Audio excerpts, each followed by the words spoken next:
Hey, how you doing? I'm Aaron. I am the student ministries pastor here at Ada. And last weekend was a big weekend in our ministry. It's called Snow Camp.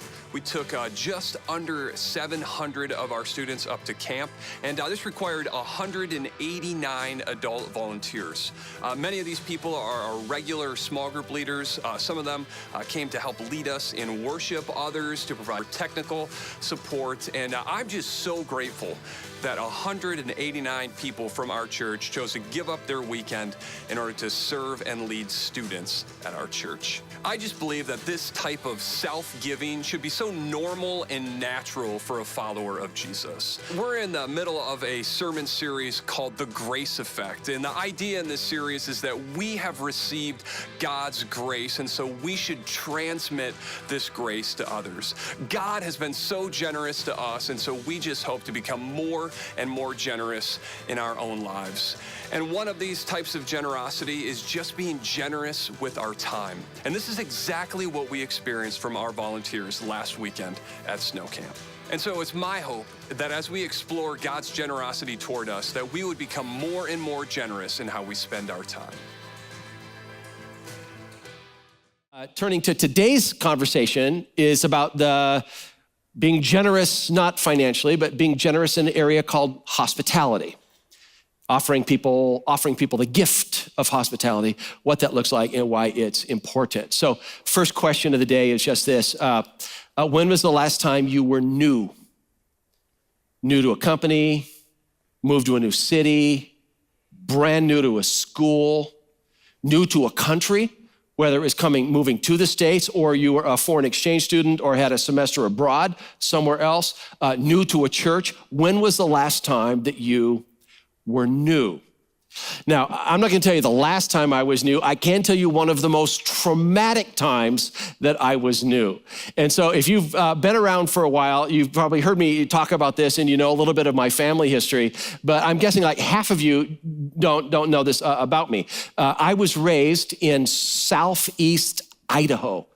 My preschool years, grade school years, Southeast Idaho, potato farming area, rural, lower middle class, rural, small town. In fact, our home was very close to the Blackfoot River, and right on the other side of the river was the Fort Hall Indian Reservation, Native American Indian Reservation. And so a lot of kids in my grade school growing up were Native Americans from Fort Hall Indian Reservation next door. And when I say agricultural area, you know how in Michigan, how we have spring break, in Idaho, at least at the time, they would cancel school for a week in the fall for potato harvest because there were so many high schoolers that would have to take off to help in area farms. They just cancel school for a week of potato harvest. Now, my dad was a pastor. We had 5 children at the time, and my mother was tragically killed in an automobile accident during my 7th grade year. And our ages, my sister was 13, I was 12, my younger brothers were 9, 4, and a 2-month-old baby. And so now here's this pastor, church planter in Southeast Idaho with 5 kids, feeling a little lost, and we moved. We moved from this town where I had spent all of my grade school years. And we didn't just move from Blackfoot, Idaho to Grand Rapids, we moved from Blackfoot, Idaho to East Grand Rapids. And I would not have had a bigger culture shock had we moved to Zimbabwe. I was absolutely out of my element in moving from this lower middle class rural to more affluent suburban area. In fact, a couple of years ago, it was around Christmas time, I was at a Barnes & Noble. I'm standing at this shelf of books, checking out these books, and there's this guy that looks at me and then does a double take. And what that usually means is, you're my pastor and we've never met, right? So we're there in this aisle of books and he looks at me and then does the double take, and I'm waiting for you're my pastor and we've never met, but he didn't say that. He looked at me and said, we were in middle school together. And immediately something in me went, no.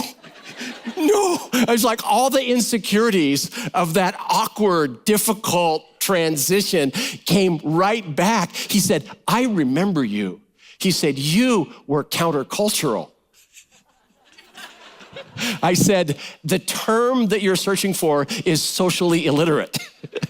He said, no, I remember you. You didn't have to be like anybody else. I thought, I tried, I really did, But then we were here for 2 years, 2 years at East Grand Rapids, then we moved to Northern California, graduated from high school in Sacramento, started dating Chris, now my wife, and then we came out here as 18-year-olds to go to school together, and Grand Rapids has been our adopted home ever since we were 18. So our whole adult lives have been here in Grand Rapids. And every year in Grand Rapids disqualifies me from remembering what it's like to be new here. Every year that I can call Grand Rapids home disqualifies me from knowing what it's like to come in as an outsider. Every month in your church disqualifies you from remembering what it's like to walk through those doors for the first time and not to know where anything is. Every year at your school with some of the same students year after year disqualifies you a bit from comprehending what it's like to come in the middle of semester to a brand new school and to have no friends. And so I just want to ask, when was the last time you were new? New to a company, new to a school, new to a city, new to a church, new to a country? Because this idea of newness really gets at the heart of what it means to offer the gift of hospitality. So travel with me for a second. The capital of the Roman Empire was the city of Rome. And in the first century, the Apostle Paul writes a letter to believers in the city of Rome. But understand, when you open your Bible to the letter to the Romans, you're reading instructions given to the believers living in the capital of the Roman Empire. And in Romans chapter 12, verse 13, you find these words: share with the Lord's people who are in need, and what? 2 words, do what?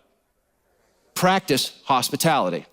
Let's read the whole verse out together. Ready? Share with the Lord's people who are in need and practice hospitality. And so this is awesome because we love entertaining. We love having family over and filling our house with friends. No. Hospitality is different. Now, the New Testament of your Bible was not written in English, it was written in Greek, and the word that was used there for hospitality is philoxenia, which means lover of strangers. While entertaining is wonderful, those joyful moments when we can gather friends and family in a living room, family room, around a countertop, or laugh outside, during the summer around a fire pit, while that is wonderful and awesome, this is different. The idea of hospitality is inviting people into your space that you're not necessarily connected to. Maybe people that you've just met. And the word practice there, we can go back, Fred. The word practice there, practice hospitality, means devote yourselves to hospitality. Here we go. Get good at it. Get good at opening your lives to people that you barely know. And so here's this kind of working definition that we have here. It's not like a Webster's dictionary type thing. It's just something I concocted for the purposes of this weekend. But hospitality is, I go out of my way to meet a need for somebody I barely know. I like that. Can you read that with me? Ready? I go out of my way to meet a need for someone I barely know. So when we're talking about because we use the word entertaining and hospitality interchangeably or synonymously in our culture, this is a different animal. I go out of my way to meet a real need for someone that I barely know. And before we jump into our first story, I just want to say this is huge.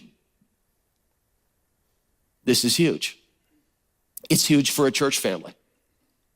You get hundreds and hundreds of people showing up in a church family and saying, I go out of my way to meet a real need for people I barely know. This can change a church culture or improve a church culture, right? This, my friends, you get enough thousands of people doing this, this makes Grand Rapids and the towns surrounding Grand Rapids a more welcoming place to move into. You get people whose radar is constantly up for people who are outsiders, treating strangers like family, inviting people into your space. This changes the experience of moving to West Michigan when you get thousands and thousands of people. I go out of my way to meet a need for people I barely know. This is huge for our community. But at the end of the message today, we're going to be talking about one of the most challenging aspects of hospitality. And it's going out of my way to meet a need for someone I barely know, and that someone is radically different than I am. If hospitality is only extended to people who are normal like you, it will not cover the distance and have the blessing that it will have if you're able to extend that hospitality to people who aren't like you. This is huge. Our culture is experiencing a level of political polarization that I haven't seen before. I mean, maybe Vietnam War when I was a kid, but I haven't seen us politically this polarized. Racially, there are divisions and disappointments and rage that can go back generations that is yet unhealed. We're talking here about what it may mean to love someone who has radically different views of the Bible, God, the church, or religion in general. And so all I'm saying is this conversation today is huge, and it has the potential for you, instead of adding to the noise, to actually take steps in your life that could actually move toward healing instead of just adding to the noise. So I think all I'm saying is this conversation about hospitality, this might feel like light lifting, like kind of something fluffy. This is a major, major deal today.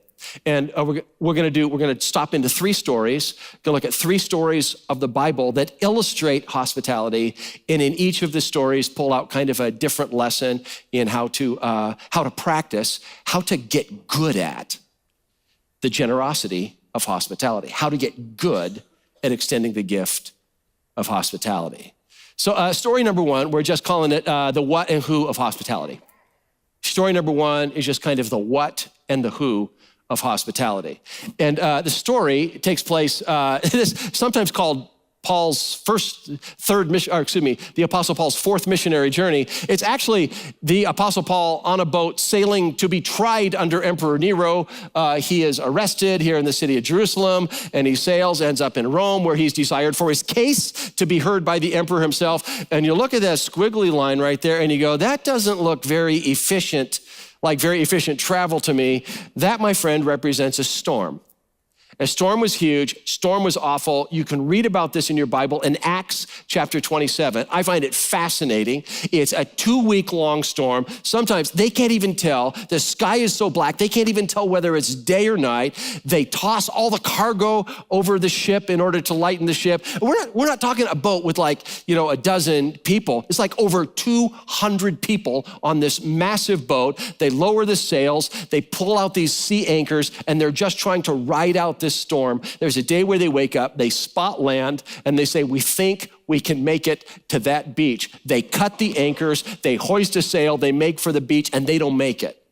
They hit a sandbar, and now the waves are just smashing into the back of this boat with the bow stuck in the sand. It's breaking it to pieces, and the commander of the boat, everybody who can swim, jump over, get to shore. If you can't swim, grab a board, grab some hunk of wood somewhere, and kick your way to shore. And so the setting is literally all of these people washing up on shore. It's raining, it's cold, and this is what happens. The islanders, it happened to be the island of Malta. They don't know that when they land there. They find that out later. The islanders showed us unusual kindness. They built a fire and welcomed us all because it was raining and it was cold. All of these people climb out of the water. They wash up on shore. The people from the island, they look out of their huts, they look out of their houses, and they go out and they begin to collect wood to build this huge bonfire for these people that have just washed up on shore. There is a word for that. It's hospitality. The fire that they built is hospitality. It's going out of your way to meet a real need for someone you barely know. And they didn't know these guys at all. And some of them were inmates awaiting trial. And they go, and then there's the guards, and then there's the crew. They build a fire when someone washes up on shore. You go, well, that's great. Fire's nice and everything, but they have no food. A few verses later, we find this. there was an estate nearby that belonged to Publius, the chief official of the island. So I don't know, it's a governor or more like a mayor or a magistrate, but he's the guy in charge and he's got an estate. It says he welcomed us to his home and showed us what? Generous hospitality for 3 days. They make bread, pack as many people into the house as you can, set up some canvases, some tents outside, start fires, food, blankets, generous hospitality for 3 days. There's a word for that. It's hospitality. It's a special wedge of generosity. It's a special, unique application of love. It is to go out of my way to meet a real need for someone I barely know. The islanders do it in building a fire, and as guy Publius does, it opens his house for 3 days to these people who are shipwrecked. Now, there's an image here, and the image is of a fire, and I just want you, if there's one image from this message that I want you to remember, it's that one. Just lock that into your brain. Because the question I'm going to ask is, what does it look like for you to build a fire when somebody washes up on the shore of your life? When someone washes up on the shore of your company? When someone washes up on the shore of your neighborhood? When someone washes up on the shore of your school? When someone washes up on the shore of your church? It's a random meeting that you meet someone and they're new and you're not. And being new is not easy. What does it look like? What does it look like to build a fire? And I do not know the answer to that question for you because the opportunities are infinite. These hundreds and hundreds and hundreds of ways that you can build a fire, that you can show hospitality. I don't know what this will look like for you. We have dear friends, Rich and Ash Nibby. They're both on staff at Ada Bible Church, but they moved from Fort Collins, Colorado, and neither of them had lived in the Midwest before, moved to Grand Rapids, Michigan. Rich joined the staff of Ada Bible Church. It's like 5 years ago now, so they're brand new here. Chris and I were leading a small group at the time when we invited Rich and Ash to join our small group. We had another couple in this small group, dear friends of ours, Ben and Laura, and when Ben and Laura got to know Rich and Ash a little bit, one week to small group, they brought this booklet that they had made, this handmade booklet, and the booklet had a listing of their favorite restaurants, their favorite coffee shops, their favorite things to do in Grand Rapids and West Michigan, and it was just a way to say, listen, welcome to our city. We want to share with you the places that are most meaningful to us. What did Ben and Laura do? They built a fire. Someone washed up on the shore of their city, ends up in a small group, they built a fire. Some of you will have the opportunity when you learn that someone is new to the area just to make a simple meal, to invite them over so that they know someone outside the work, the company that they have just joined. One of the most traumatic moments in a new school is the cafeteria moment. I know cafeterias are set up in different ways, but you take the tray and you get your stuff, and then there's that moment where you try to look for a friendly table, an empty table, or the least hostile table. And in that moment, you are a person with no people. I'm telling you, one of the most welcoming words is just, you want to sit with us? You want to sit with us? It doesn't mean that this person will become a longtime friend. It means that that moment where you sit with us, they just now have a place, a more gentle entrance into a middle school, grade school, high school cafeteria. You're just trying to build a fire. This can be done in long-term investments and also very short-term investments. A long-term investment would be like those of you who've invested in other people in attempting to teach them English as a second language. So new to the country, new to American culture, and new to the language, and you attempt to assist them in learning English as a second language. My friends, all I'm saying is you're saying welcome, you're welcome, and you build a fire in helping them with their English skills. This is not an abstraction to my family. It's very real. My youngest, Alex, he graduates from high school, and he's like registered for college, but he says, I think the Lord is asking me to go over to Ukraine for 3 months. And there was a church over there that I had him visit a couple times during high school and taken him over. Yeah, warning here, never let your kids go anywhere. And so he pulled the God card on us too. I think the Lord wants me to, go over to Ukraine. So, okay, we can postpone school. So he goes over to Ukraine, and 3 months turned into 3 years. And so over there, he had to go about the challenge of learning Russian, which I'm assuming is challenging, 18, 19, 20 years old to learn Russian. But I remember specifically telling him before he went, Alex, look at me. Alex, no girls. Repeat, Alex, no girls. And after 3 years in Ukraine, he came home with 2 things. He came home with fluent Russian and Katya. And Katya has been our daughter-in-law for like the last 7 years. A good father-in-law I know would know how long his kids have been married. Like the last 7 years. And when Katya entered American culture, she had to learn American culture, but she also had to go through the process of learning English. She had just a few words because they communicated with Alex Russian. And so, listen, I'm telling you, those of you that invest, when someone comes in from the outside and they're trying to learn culture and language at the same time, those of you who invest in helping teach English as a second language, I think that's just remarkable and a wonderful thing to do. And I think it's an incredible gesture of hospitality, helping strangers feel like family. But you invest in something like that. That's a long-term thing. There are ways to show hospitality that are incredibly short-term. You walk into a parking lot, it's an icy day, and someone is chipping ice off their windshield with a credit card. And you just go, hang on a second. And you run to your house and you just you run to your car and you grab an ice scraper and you say, here, and you help them scrape the ice off their windshield. They say thank you. You don't even get their name and you take off in your different ways. I think that's still hospitality because you went out of your way to meet a real need for someone you didn't even know. So sometimes this is long, sometimes this is short, sometimes it leads to a friendship, sometimes you don't even know the name.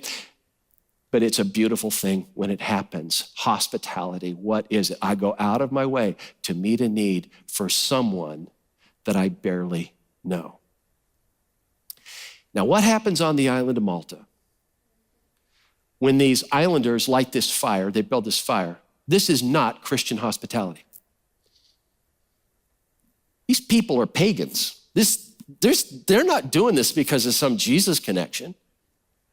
They're doing this just because it's an act of human kindness. What I want to suggest to you is that when a believer begins to understand God's generosity and God's grace, that in the person of Jesus, a generous God entered the broken and messed up planet and gave up his life for us. I'm saying that takes this whole conversation about human decency and generosity and just catapults it into another sphere. If you've come to comprehend God's grace and generosity for you, this should energize and infuse and motivate all kinds of generosity in your life, because gift receivers are to be transformed into gift givers. So make a transition with me from the island of Malta where these people build a fire, someone washes up on shore and they build a fire. Make a transition with me with that to the northern Greek city of Philippi, and the second conversation, which has to do with the grace of hospitality. So from the kind of the who and what of hospitality, someone you barely know, someone who washes up on shore, to the grace of hospitality. And the city is here, Philippi. Those of you who were with us during our fall series, we looked at Paul's letter to the Philippians, and just a brief video here. This is the archaeological site, excavated archaeological site of Philippi. Right down here is the Roman Forum where the administrative offices are. Went on the upper side and climbed a hill, a road right here called the Via Ignatia, the Ignatian Way. Hundreds of miles long, was for troop movements across northern Greece, also for trade and commerce. And when the Apostle Paul gets there with his team, about 50 AD, he's got 4 members of his team. There's Paul, there's his sidekick Silas, there's an understudy by the name of Timothy, and the writer of the book of Acts, the author, whose name is Luke. So it's a 4-person team. Saturday comes around, which is the Jewish Sabbath, and they head outside the city gate, up in that area where there's a river, and they heard that there was a place of prayer, and there, Paul talks about the gospel, means good news. The gospel is about the fact that a generous creator enters the broken and messed up planet in the person of Jesus. When he's here, Jesus generously gives up his life for us. Because of resurrection, he is alive and well and returning. And Paul's message is this, man, believe the good news, believe and follow. And it says that the Lord opened the heart, and those of you who were with us in the fall might remember this woman's name. The Lord opened the heart of a woman by the name of Lydia, who is the first believer in the city of Philippi. So if you were to go to northern Greece and visit the ruins of Philippi today, right up there, there's a little place where they've diverted a section of the river. It's called the Baptism of Lydia. They still baptize people in the water right there. And it's the place where they claim that Paul preached and Lydia was baptized. You go, yeah, who really knows? But it's one of those places where I'm standing there last August, and I'm going, maybe it wasn't here, right? But we're right outside the city of Philippi, and here's a river. I bet it was a couple hundred yards from where we're standing right now. And the Lord opened this woman's heart. I want you to see what happened next. When she and the members of her household were baptized, she's a businesswoman, has what we would call maybe an estate, not just a little apartment. She invited us to her home, 4 people, remember? And she says, if you consider me a believer in the Lord, she said, come and stay at my house. And she did what? She persuaded us. She's like, no, we'll kind of find a place. No. If you consider me to be a believer, you guys are staying at my house. Food, shelter. This is hospitality. Just go out of your way to meet a real need for someone you barely know. Her hair is still wet from her baptism service, and she wants to open her heart, and she wants to open her life, and she wants to open her home to see the message of Jesus expand, because that's what this hospitality is. Use my house as your base of operations as you continue to talk to other people about the generosity of God. Last week, we used an image. Image was of receiving a gift and then the gifts that we give. And the idea is that people that comprehend the generosity of God and the gift that Jesus gave of himself when he came here and got physically brutalized for us and crucified on a cross, when someone receives that gift, owns that gift, takes that gift, God's desire is to transform them into a gift giver. Gift receivers become gift givers. Grace receivers become grace givers. This, my friends, is exactly what's happening with Lydia. She responds to the message of God's grace, and immediately she opens her home by offering the gift of hospitality. It's a beautiful image. It's the grace effect. It's the grace effect. It's an opportunity for us to talk about the way we open our home,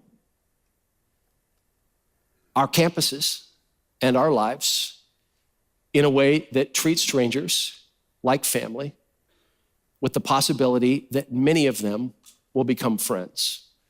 I got that kind of working definition of hospitality from a guy by the name of Tim Keller, pastor in New York City.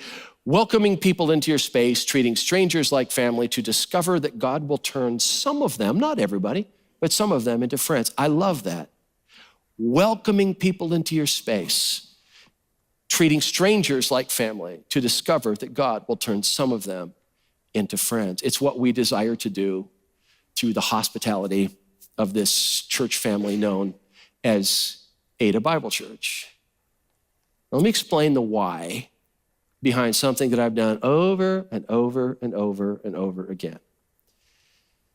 Weekends when I'm beginning to teach on the life of Jesus, and I go through a drill that goes something like this. Now, for those of you that are brand new to the Bible and brand new to the way that the Bible's put together, I want to show you a table of contents of the New Testament. And at the very beginning of the New Testament, there are 4 different books, Matthew, Mark, Luke, and John. If you're brand new to the Bible and wondering where the Jesus material is, those books right there are 4 different tellings of the life and ministry of Jesus. And today, our focus will be on a story in Mark's gospel or in John's gospel. And I've done this over and over and over again over the years. Why? Because I desire for the person who has zip Bible background and Bible knowledge, who gets invited here and walks in, I want them to hear this. You don't have to know anything about the Bible to join us in our journey. And if you know nothing about the Bible and how it's put together, I invite you along for the ride, and we will explain it as we go along. What I'm attempting in that moment to do is to share a moment of hospitality in treating strangers like family, with the hopes that many of them will someday become friends. And it doesn't stop with me. I mean, when we station people at our doors to welcome people when they walk in, when warm and welcoming individuals have that responsibility of, if you got little kids, one of your most anxious moments in visiting a new church is trying to drop them off at the nursery or trying to get this 2-year-old peeled off your leg, right? Who might have an anxiety type disorder.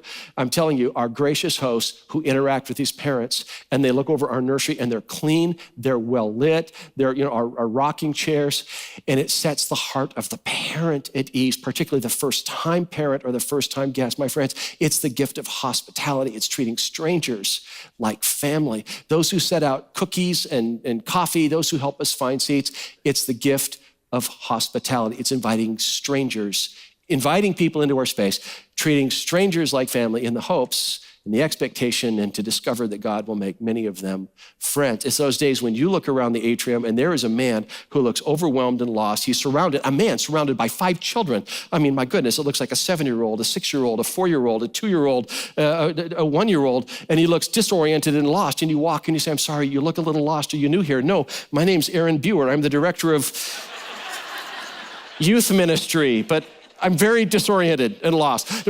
Seeking out people that look like they could use a hand and offering yourself.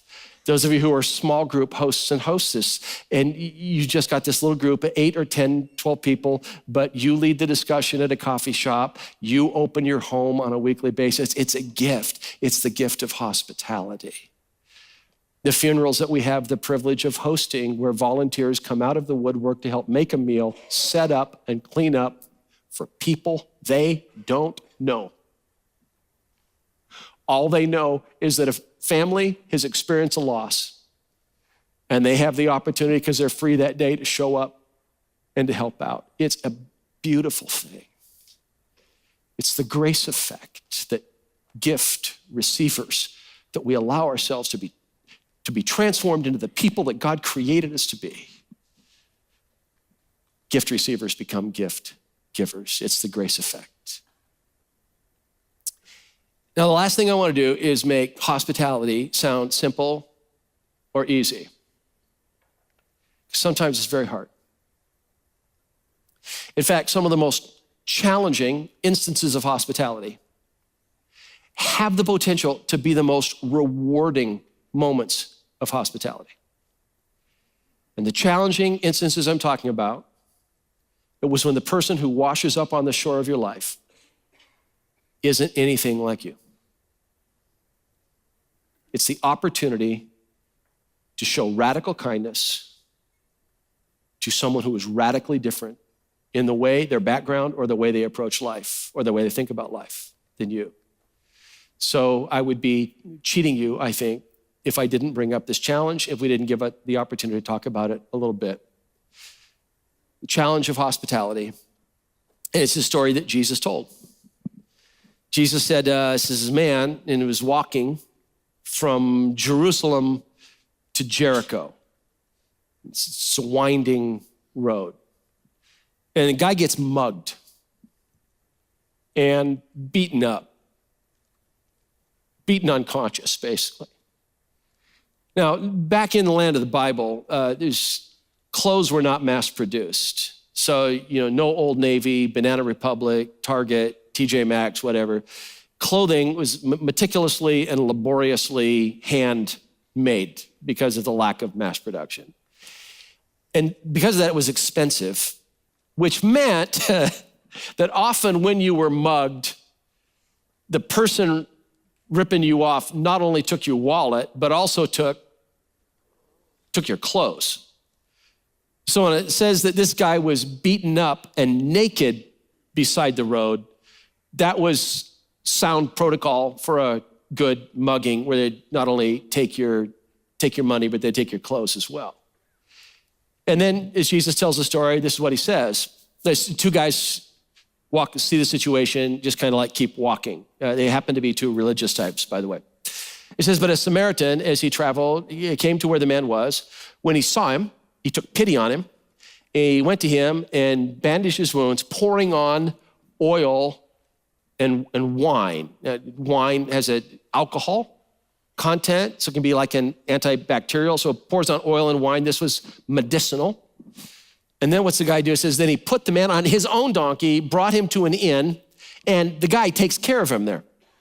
And the next day, he took out 2 denarii and gave them to the innkeeper. A denarius, it's like a day's pay. So this would be the equivalent to 2 days' earnings for a laborer. But then he has a conversation with the innkeeper. He says, hey, look, you look after him, and when I return, I'll reimburse you for any extra expense you have.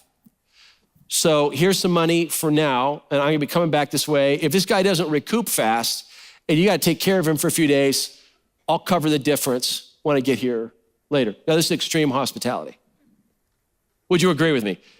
This isn't the ice scraper, this is extreme hospitality. But this is not the story, this is not remembered as the story of the good man who stopped and helped out another man. This is known as the story of the good, say it with me. This is known as the story of the good Samaritan. And the reason the person is in the story Jesus tells is a Samaritan is because the Samaritans and the Jews didn't talk. The Samaritans and the Jews didn't hang out. The Samaritans and the Jews had centuries of racial, ethnic tension between them. And Jesus says the guy that stopped and helped him was not simply from a different ethnic racial group, but from the one that was most at odds with the person he stopped to help. Here in Jesus' story, it's a Samaritan assisting a Jew. Now we have opened up this conversation of hospitality to a brand new level. Because this isn't simply showing kindness to someone you barely know. This is showing radical kindness to someone who is radically different. This is showing radical kindness to someone who has a view of God, a view of the Bible, a view of church that's radically different than yours. This is showing radical kindness to someone who has a radically different view of sexuality and gender than you do. This is showing radical kindness to someone who holds opposing political views than you do. She still hasn't had the decency to scrape the Hillary bumper sticker off her car. He still likes Donald Trump, and you don't get it. Radical kindness for someone who is radically different. In a land of racial tension and political polarization, my dear friends, this is countercultural. This is beautiful. When this actually happens, it's possible that there's not much like it going on in the world, and it can be attention grabbing. What Jesus called it was love. The conversation, the story of the Good Samaritan, is embedded in a larger conversation. Jesus is in a low-level altercation with some religious leaders on the topic of loving God with your whole heart and loving your neighbor as yourself. And a guy in the crowd, feeling kind of condemned by that love your neighbor as yourself thing, asks the question, well, who is my neighbor? So let's narrow this down a little bit. Who is it I actually have to love as myself? And in answer to the question, who is my neighbor? How do I love my neighbor as myself? Who is my neighbor? Jesus told the story of the Good Samaritan. Your neighbor may be showing radical love to someone radically different than yourself. Here it's a Samaritan and it's a Jew. The end of the story, Jesus looks at the guy and he says, so who was a neighbor to that guy who was beat up by the side of the road? And the guy has to confess, well, I guess it's the guy that showed mercy on him. He doesn't even want to say the word, the Samaritan. It's the guy that showed mercy on him. And Jesus said, yeah, just go do that. Just go look for people that are radically different than you and have opportunities to show radical kindness for people who are radically different. Jesus called it love.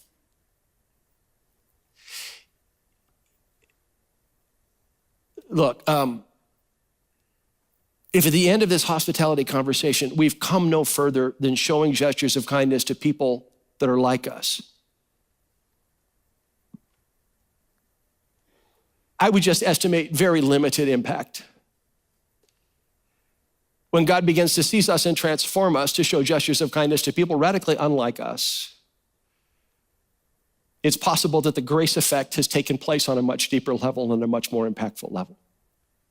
I think this is simultaneously when hospitality can be its most challenging, and I think it's simultaneously and when hospitality can be at its most rewarding and most powerful. So this is a picture of this guy in a book that he wrote. This dude's name is Christopher Hitchens, in a book he wrote about 10 years ago, is God is Not Great, How Religion Poisons Everything. I was just reading the title, God is Not Great, How Religion Poisons Everything. I would just assume that Christopher Hitchens and I might not be on the same page in a couple different areas. And after publishing the book, Hitchens basically said in so many words, and I'll debate any Christian anywhere on this issue of how destructive religion is. He passed away about 5 years ago, one of the world's most popular or notorious atheists. And so, and by the way, a great way to sell books, travel around and debate and book sales, rocket and such. But there was a guy that took him up on it. The guy's name was Larry Taunton, and Larry Taunton is an evangelical Christian from Birmingham, Alabama, and started scheduling debates between Christopher Hitchens and really brilliant believers. And so Hitchens, when he was traveling to the South for these first debates that Larry Taunton was either setting up or participating in, his presupposition was that when he entered the South, he would experience Christians in the South, evangelical Christians in the South, as angry and ignorant. Angry and ignorant. And he found a warmth of hospitality.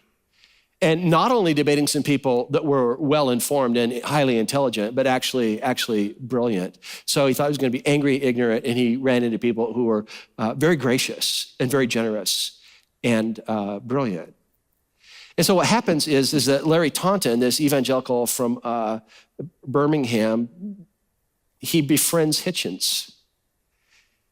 And they start hanging out after the debates, going out for a drink or going out to dinner after the debate, continuing the argument, continuing the conversation, but really in some relational warmth. And then there comes a day when they're in St. Louis, Missouri. I think it's the Ritz-Carlton in St. Louis. And Hitchens runs into Taunton and says, hey, how you doing? He says, oh my goodness. He says, we're trying to adopt this 10-year-old girl from Ukraine, and we just had to go to 30 hours of mandatory classes, pre-adoption classes. It's just like an avalanche of things that might be wrong medically, the pre-birth, alcohol syndrome to, drug use of the mom or HIV or something. And Hitchens looks at Taunton and goes, well, you guys still aren't going through with it, are you? And that's when Taunton thought to himself, now see, that right there is what separates our worldviews. Taunton said, I would be deeply disappointed if any of my Christian friends asked me that question, are you still going through with it? And he says something very beautiful. He says, I'm not saying that every Christian should adopt, but he says, saying that every Christian should know why they would. Not that every Christian should adopt, but every Christian should know why they would. Because of the heart that God has for people with no people. People who are broken and needy. So sometime later, they decide to take a road trip together. Hitchens, he gets cancer, esophageal cancer. He's got chemo and all this going on. And so Taunton, rather than meeting him in Birmingham, they meet in Washington, D.C., and they take a road trip that goes through Shenandoah Valley National Park and then travels, west and south to Birmingham. And as they're traveling, they start going through a verse-by-verse discussion. Taunton calls it a Bible study. Hitchens called it a literary analysis of the Gospel of John. In the beginning was the Word was with God, the Word was God. What do you think that means? What do you think the author is trying to say? And they're having this rich, deep conversation as they drive to their debate and as they drive to stay in Taunton's home. It's the day when they're walking, and Hitchens goes, so how is Sasha, this girl you've adopted? How is she medically? And Taunton goes, well, we just had to have 7 of her teeth pulled, because her teeth were decayed, but her HIV is under control. And Hitchens stops in his tracks and goes, what? You didn't tell me she was HIV positive? And Taunton says, I thought I told you that. He says, no, trust me, that is something I would have remembered. And then they get to Larry Taunton's modest home, opens the house for hospitality where Hitchens stays, and Hitchens meets this 10-year-old vivacious girl who her English is new, but she's able to say, hello, Mr. Christopher Hitchens. She steals the guy's heart. And at night, they're sitting there, and Taunton is watching Hitchens watch this girl interact with her brothers. Last spring, I found this and devoured it. It's called The Faith of Christopher Hitchens. It says, at dinner, Christopher, smiling to himself, watched her from a nearby table. As Sasha laughed and talked to her brothers, her vivacious personality overflowing, she neither knew that she was being observed, nor that her presence had rattled his worldview to the foundation. Now, Taunton gives no indication that Hitchens comes to faith. There's not this moment in the book where he says, I now believe in Jesus and is baptized or anything like this. What happens through the friendship is that Taunton begins to see all these stress fractures in Christopher Hitchens' worldview. 2 paragraphs you need to see, which is right after the dinner they share together. It says, but to Christopher Hitchens, this was more powerful. Watching this family interact with this new 10-year-old girl, this was more powerful than any argument that I or 1,000 apologists of greater skill and intellect might have presented. Watching our family was a more powerful argument than any philosophical argument we could engage in. Then he says this, for the whole of his life, Christopher had longed for, but had cynically dismissed the possibility of a higher love. Here was a glimpse that such love might be real.